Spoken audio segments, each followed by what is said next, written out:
Hello everybody, it is your boy Ansioso7 here, and welcome to another iceberg. Today, I'm going to be doing part 2 of the Puyo Puyo Iceberg. Now, obviously, since this is part 2, it's heavily recommended that you watch the first part, but it's not exactly required, but you might want to watch that to get a better idea. At some points on here, might follow up on that. Also, I made this iceberg myself. However, I used a lot of points that were from an iceberg on icebergcharts.com that was made by Amethyst Leslie. So thank you to the author for making that iceberg, because otherwise this iceberg wouldn't be happening. So yeah, I don't really have much else to say. Let's just jump right into it.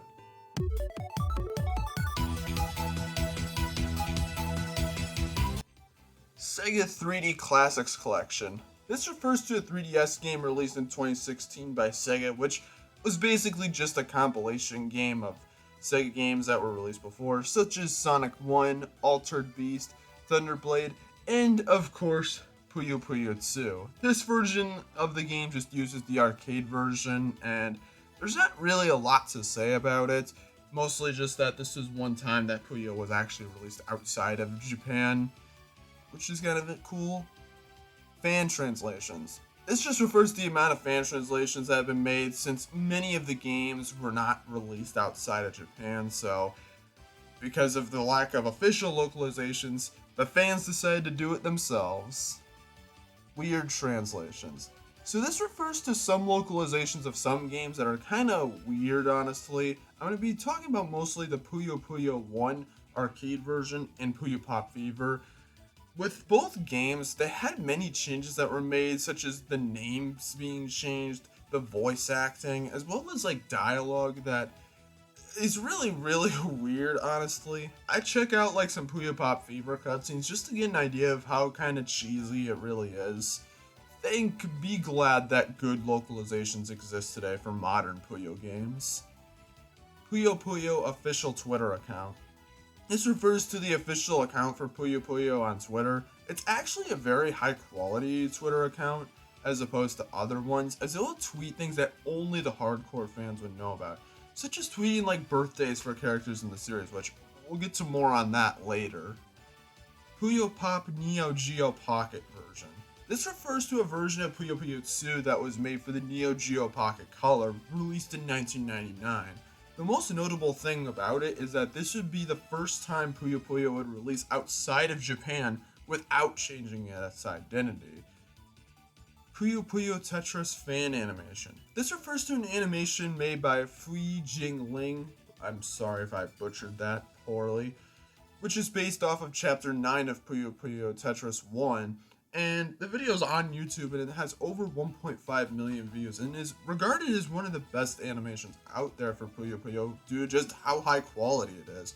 Seriously, give this thing a watch if you haven't seen it before. It is great.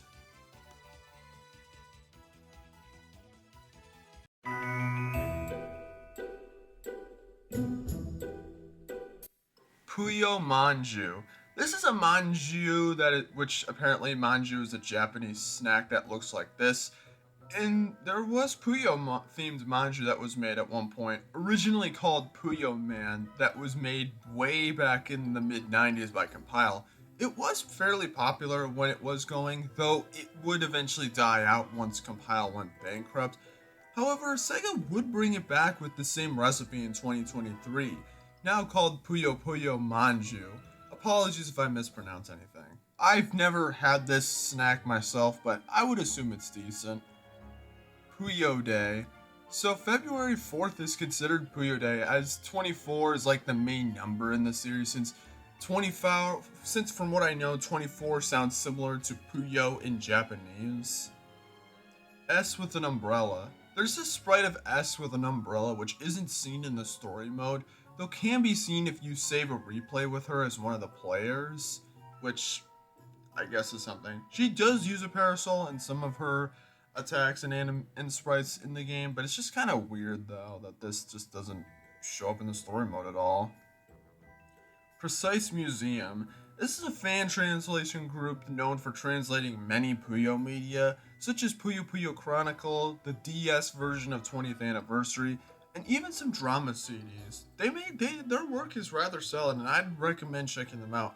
I'll leave a link in the description to a website of their content. Puyo Nexus. This is basically the main wiki to find info on Puyo Puyo. That's literally all I have to say. Moving on. Secret Masked Satan Fight. So in Puyo Puyo 2, if you beat everyone on the first floor but don't have enough experience to level up, you'll actually be able to fight Masked Satan, though this is really hard to do since the opponents on the first floor are not difficult to beat, and usually after being like a couple of them, you'll be able to level up to the next floor, so yeah, you kind of have to really work for that one. TV Tropes. This is a website that collects data on various types of tropes found in media. Although the site does actually have a lot of info on Puyo, like games and characters, and is honestly one of the more reliable ways to get information on the series. Alt Voices. This is a feature that would be introduced in 20th anniversary and would be used in Puyo Puyo Tetris 1 and 2, where characters would use different voice clips for their spells, like Amity sounding more British in her alt voice in Puyo Puyo Tetris 1, while S gets a more Western sounding voice for her alt in Puyo Puyo Tetris 2. These are honestly really cool. Some of them are really funny. I'd recommend checking them out and giving them a listen. Arl eye color changes. While Arl's eye color is usually gold, yellowish, for whatever reason in Puyo Pop Fever, her eyes are instead blue. This probably was just an oversight, or it could have just been a result of the jank looking art for Puyo Pop Fever. I'm not completely sure, but yeah, blue-eyed Arl exists now. Original Puyo Puyo Tetris 1 soundtrack. So there was actually a version of Puyo Puyo Tetris 1, specifically the 3DS and Wii U versions, according to my knowledge, where some of the songs were actually different than how they appear in the new versions, like the Switch and PS4 versions, such as the main versus battle theme, which I'll play you a little comparison right now.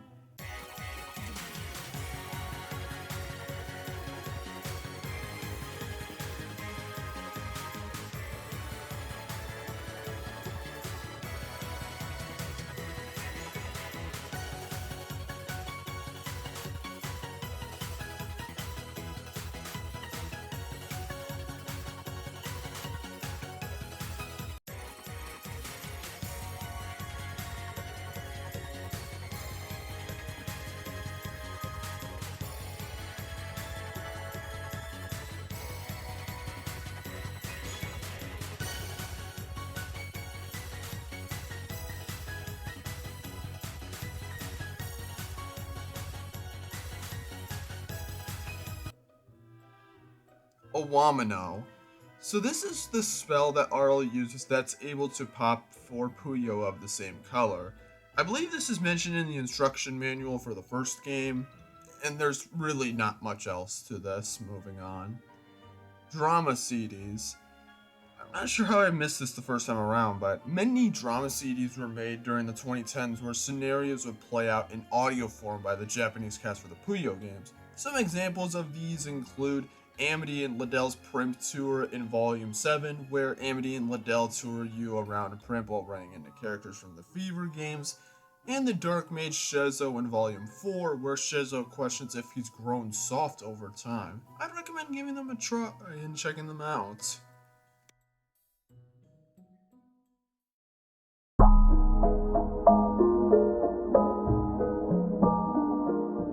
Puyo Puyo DA. This is a rhythm game that was released in 1999 for both arcades and the Dreamcast. This is a game very similar to that of games like DDR and Parappa the Rapper.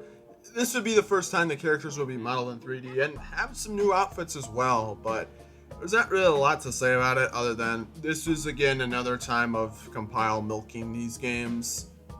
Retro Voices. In both 20th Anniversary and Chronicle, if you're holding the select button while choosing either the original, Sue, or Sun rules, the voice actors will change their lines to how the characters who appeared in said games would say. So basically, Aro's lines would now be akin to that of what her quotes would be in Puyo Puyo 1. For example, if choosing the original rule. Puyo Puyo Quest Arcade. This is an altered version of Quest that was made specifically for arcades in 2013, though service would end in 2017 with this version of Quest being impossible to play now. Apparently, from what I know, the game was free to play and that money would only really be needed to refill stamina. I'm not entirely sure on it, but there's some images online that shows how it would have played. Demo in Yakuza 6. So in Yakuza 6, there's an arcade you can visit, and in there is a demo of Puyo Puyo, which uses the Puyo Puyo Tetris version of the game, though removes the Tetris from the game as well as having different music as well. Puyo Pachi Slot, or Patchy, I'm not sure how you pronounce that, is an arcade game released in 2011, which, as you can assume, is a slot machine with the premise similar to Puyo Pop Fever, where you have to get a quartz cane. While it came out after 20th anniversary release, this game instead uses assets from 15th anniversary and Puyo Pop Fever 2, which at this point are pretty old games and rather outdated. Also, side note, I was actually able to, while researching this topic, I actually found like a listing on the Japanese Mercari site for one of these, and it's like, part of me was like, should I buy this? I mean, I wasn't able to buy it because the sale wasn't up on there anymore, but like, is it worth it? I don't know. Let me know in the comments section. Puyo Puyo Tetris DLC.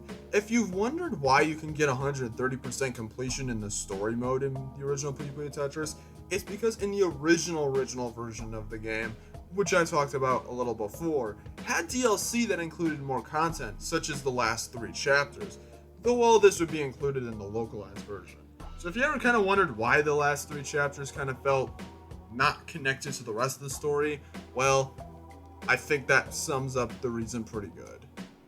Canon birthdays.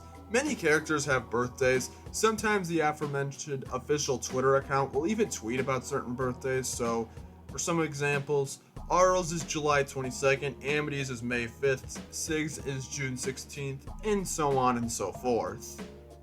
Succubus redesign. Originally, the Succubus design that was going to be more in line with her design based on the Mado Monogatari games, based on this concept art, it was going to be used for Puyo Puyo Quest, though it was changed a lot more to fit more with the other characters as well as not be too inappropriate for the game. Amity lost her wings. With the redesign of the Puyo characters in 20th anniversary, there was a change made to Amity's design, that being the wings on her hat being removed, which these wings represent Print Magic School, which every other student there has, though she does have some alts in Quest that does have these wings, so I guess there's that. Steam City Universe. This is just an alternate universe in Quest where everything is much more industrial. It's well known for having many alts in this universe than Puyo Puyo Quest, so yeah, pretty much every character has some alts in this game. Fever 2 box art variations. Depending on what console you get Puyo Pop Fever 2 on, the character in the center will actually be different. For the PSP version, Rafina is the one front and center. For the PS2 version, it's Sig, and for the DS version, it's Amity.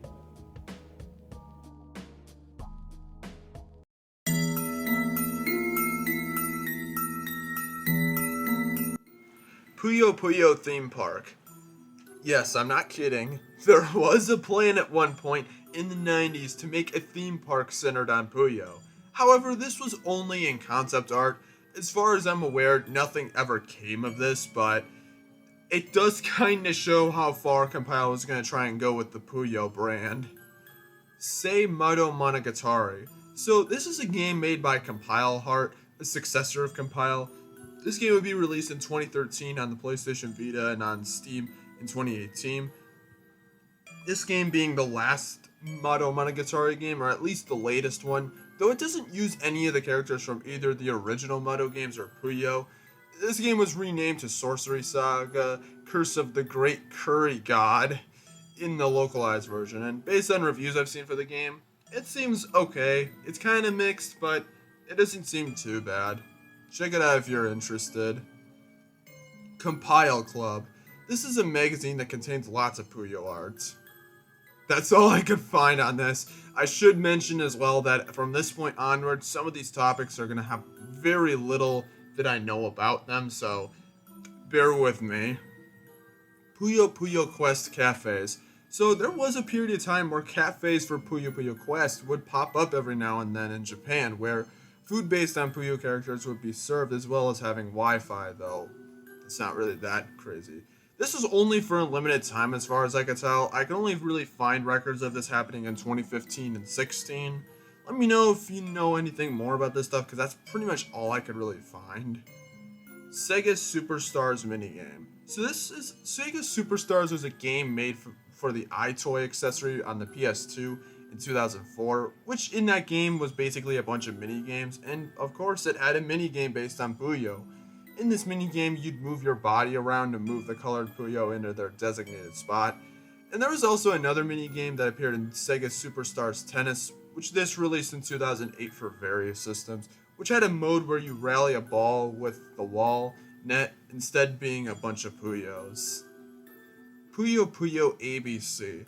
So this refers to various unused content in the DS version of 15th anniversary that shows various images of like a title screen and stuff like that, which could refer to either an early version of 15th anniversary or a completely different Puyo game. Keep in mind though, this only exists through images in the final version of Puyo Puyo 15th anniversary and the DS version, and is not actually used in the game at all. But it's weird that this sort of stuff is just left behind. Puyo Puyo Tetris Explosion. This was an early name for Puyo Puyo Tetris 2, which showed up on certain customer surveys. However, this title never happened, and I'm honestly quite glad, because that doesn't sound that's not a very good name if you ask me. Yoko Tamura apparently is the actual real name for Harpy, which is found in the manual for the Mega Drive or Genesis version of Puyo Puyo 1. Though this is likely not true, as in All About Puyo Puyo, which is a book about the game, it's mentioned to be a joke and not to be serious, so I guess it doesn't mean anything at all. Official Puyo Puyo beer. This is only for a limited time, but yeah, it exists. Mado Monogatari I mode. This is a lost mobile Mado Monogatari game made by AIKY or Aiki. I have no idea how to say that. That would be the last time the original cast for the Mado games would be used, though the game would only exist for half a year before getting delisted, and while looking this up, I could find very little on the game. I'm assuming that the game's probably lost, and we'll probably never be able to know what this game was like. Official phone cards. So if you don't know what a phone card is, they're basically these things you can buy that give you a certain amount of time to make a phone call. Like if you need to take a long phone call or one overseas or whatnot. And in the 90s, some were made with Puyo art on them. Some of them actually looking not too bad, if I'm going to be honest. Miracle Summoner Kui. Hope I said that right. This is a very obscure lost mobile MMO that has very little known about it in the first place, except for some artwork that has a very similar art style to Puyo Pop Fever 1. And this is actually just because both games had the same character designer. But yeah, technically it doesn't really have that much to do with Puyo Puyo. But considering some of these character designs, you would think that they could have existed in that game, but no. Instead they exist in a game that nobody knows about and will probably never be able to play ever again.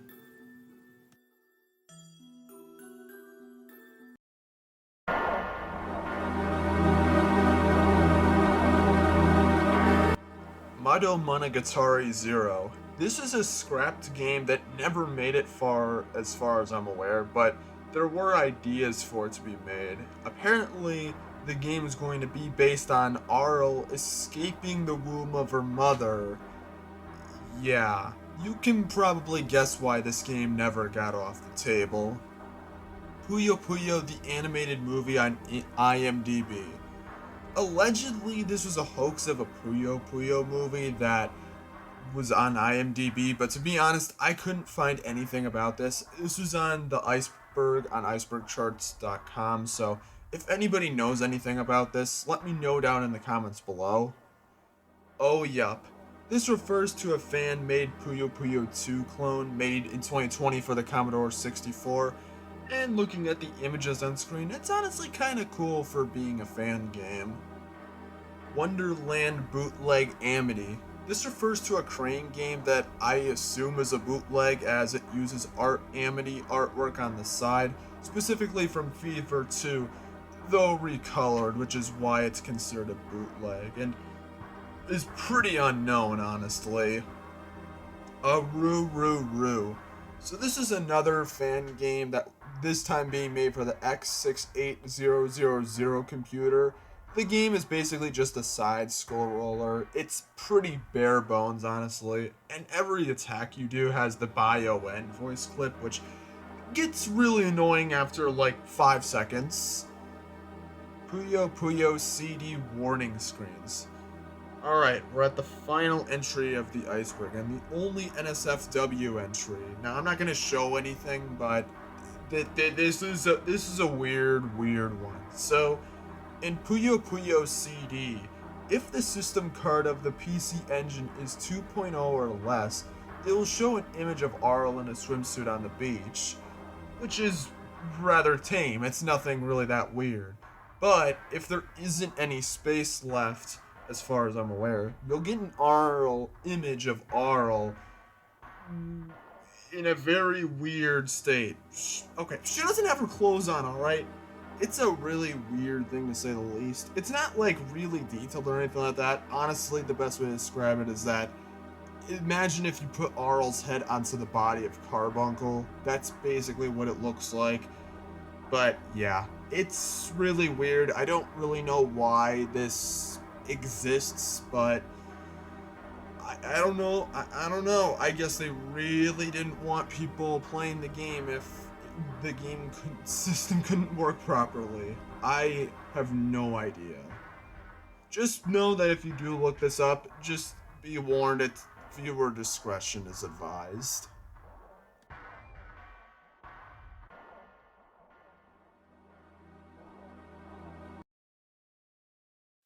And that was the Puyo Puyo Iceberg Part 2 explained. Thank you all for watching. I hope you guys enjoyed the video. I hope you guys learned something new, because that's kind of the point of these videos. Let me know in the comment section if there's anything here I got wrong, and any trivia of your own that wasn't covered in this or the previous video. So yeah. Also, again, I want to give huge credit to Amethyst Leslie for making the original iceberg so that I can make my own. Thank you. There were a lot of stuff on there that I didn't know myself. So, yeah.